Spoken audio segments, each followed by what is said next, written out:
Hello, I'm Don Mockholtz, and you're listening to Looking Up with Don.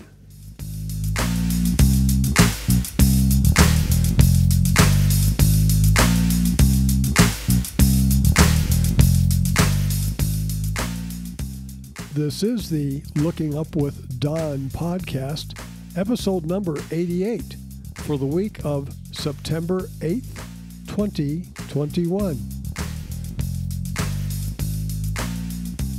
The related website for this podcast is donmachholtz.com. That is spelled DONMACHHOLZ.com, 2 H's. What's up in the sky this week? As our week begins on Wednesday, September 8th, the moon is a thin crescent in the western sky after sunset. The following night, on Thursday, September 9th, the moon passes north of the planet Venus, a great photo opportunity. The moon grows in size and brightness during this week, reaching first quarter on Monday, September 13th. By next Tuesday, September 14th, the moon will be 60% full in the constellation Sagittarius. This is a good week to get out and look at the moon. There's so much to see. Venus is in our evening western sky, and the planet Mercury is there too, but closer to the sun and setting well before Venus sets. The planet Neptune is at opposition on Tuesday, September 14th. That is when we are between the sun and Neptune. The planet is up all night long, and we are as close as we get to it this year. For Neptune, oppositions occur every 367 days. So next year at this time we'll be at opposition again. Neptune is our most distant major planet. Neptune is a very large planet, 4 times larger than the planet Earth. Its mass is 17 times greater than the Earth's. It's made of mostly hydrogen and helium. Neptune takes 165 years to orbit the Sun once. 10 years ago, it completed its first full orbit since its discovery in 1846. That discovery was based upon mathematics. The planet Uranus was not staying in its calculated orbit, and astronomers figured there was another planet out there pulling on it. It is an interesting story that I won't go into here, but 2 teams, one from France and one from England, calculated the position for Neptune and then set out to find it in the sky. It was discovered on September 25th, 1846. So this September 25th, in just a couple weeks, will be the 175th anniversary of its discovery. This deserves some play on social media. Neptune has 14 moons. By far the largest is the moon Triton. It is about 2/3 the size of our moon. At magnitude 13.5, it can be seen in large amateur telescopes, but it does stay rather close to Neptune. Neptune rotates every 16 hours. Since it takes 165 of our years to orbit the Sun, and a day on Neptune is only 16 hours, a full 1-year revolution around the Sun, which is what a year is, takes 89,666 Neptune days.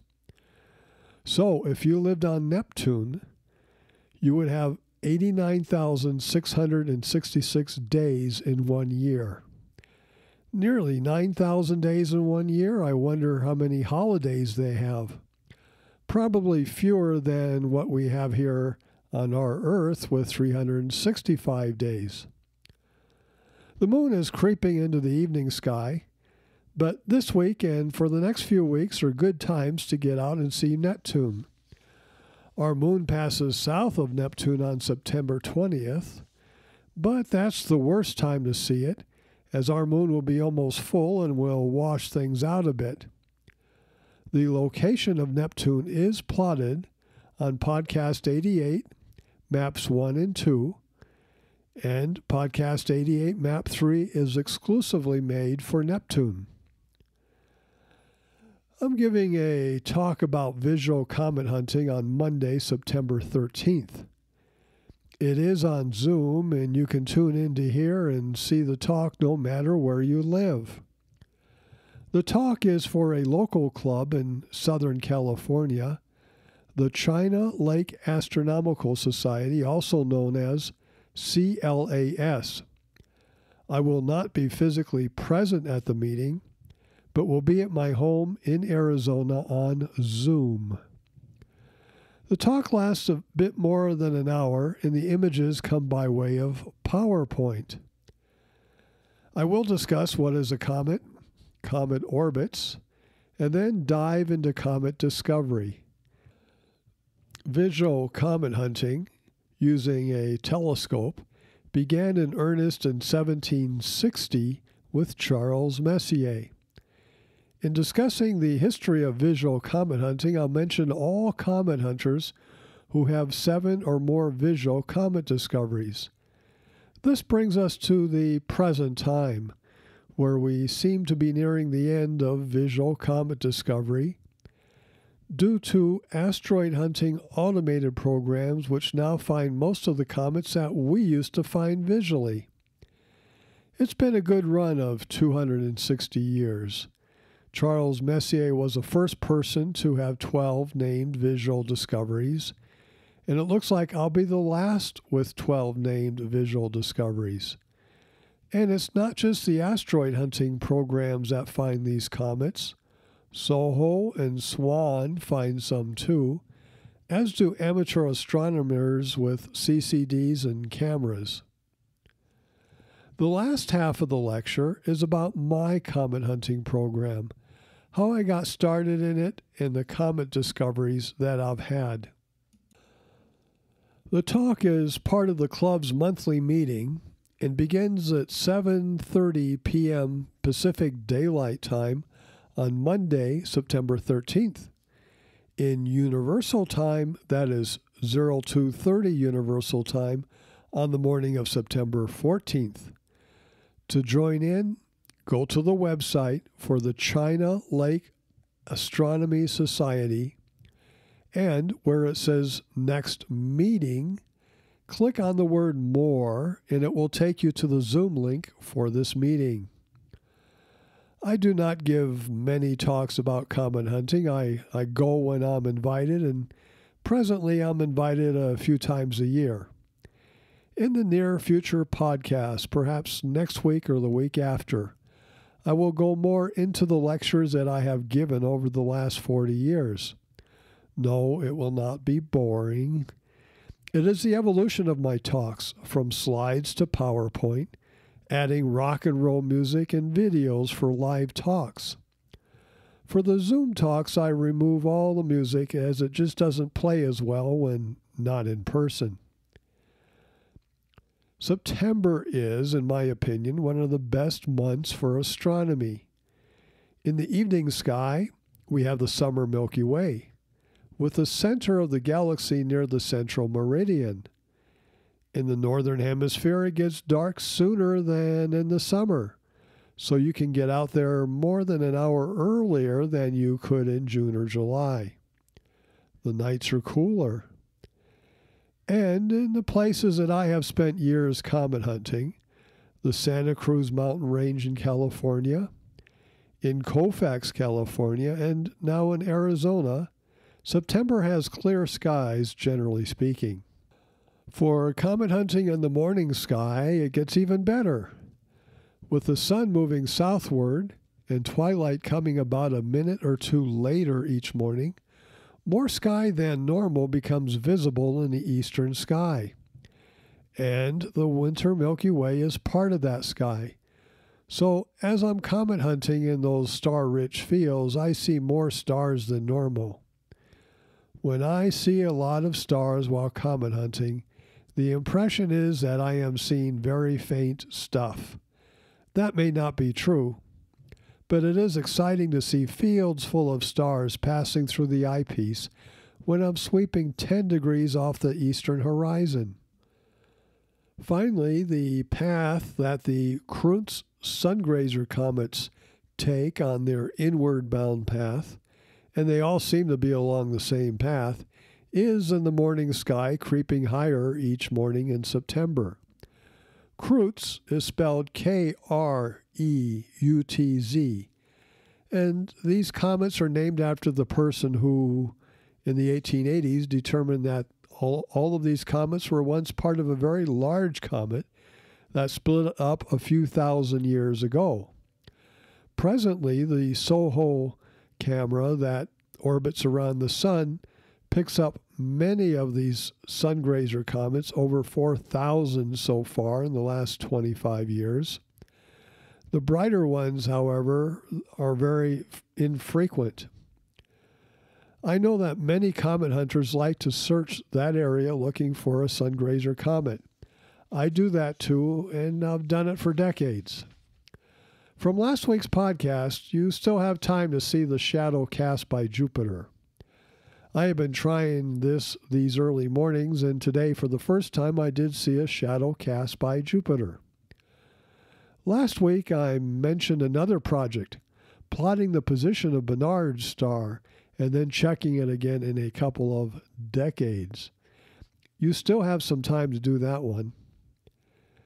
Will you be able to see the International Space Station this week, which, for our purposes, begins Wednesday, September 8th through Tuesday, September 14th? It depends upon where you're located. This week we have 4 zones. All you need to know is your latitude. Almost everyone gets to see the International Space Station this week. North of 61 degrees north, it will not be visible, and south of 35 degrees south, it will not be visible. That leaves about 90% of the world's population with a shot of seeing it. From 45 to 61 degrees north, the ISS will be in your morning sky. For some of you, it will be visible twice in one night. In the northern part of that range, up near 60 degrees north, it will be visible for only the first few days of the week. Further south, it will be there all week long.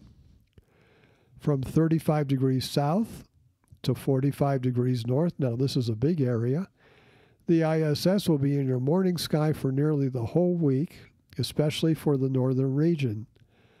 The southern regions will see it in their evening sky for most of the week. To determine where it will be in your sky, go to the website heavens-above.com and enter your location, then click on ISS. Now for the comets that we can see in our sky this week. These past 2 weeks I introduced each of those 8 comets, and maps for them are found on Podcast 86, Map 3, and Podcast 87, Map 3. Ephemerides, that is, position for each comet, are found on Podcast 86, Comet Positions. With an increasing moon in the evening sky, the 4 morning sky comets are still visible under good conditions. You can also get the positions for these and other comets from the website heavens-above.com. Click on Comets. To recap the podcast, what's up this coming week? The moon is a good observing and imaging target for the whole week. Get out and see the planet Neptune. See some comets. And the shadow cast by Jupiter. Plot Barnard's star. So much to do in only a week. You have been listening to Looking Up with Don, podcast episode number 88 for September 8th, 2021. I'm Don Machholz. Once again, the related website for this podcast is donmachholz.com. That is spelled DONMACHHOLZ.com. 2 H's. You can contact me at dontheastronomer@gmail.com. Once again, that is dontheastronomer@gmail.com. God willing and pod willing, I'll be back next week for another episode of Looking Up with Don. We'll discuss what's up in the sky. I will introduce 2 more comets to our mix. And with my 50th high school reunion coming up, I'll discuss my astronomical life in high school. All that and more. Thank you for listening. See the sky this week. I'll see you next week.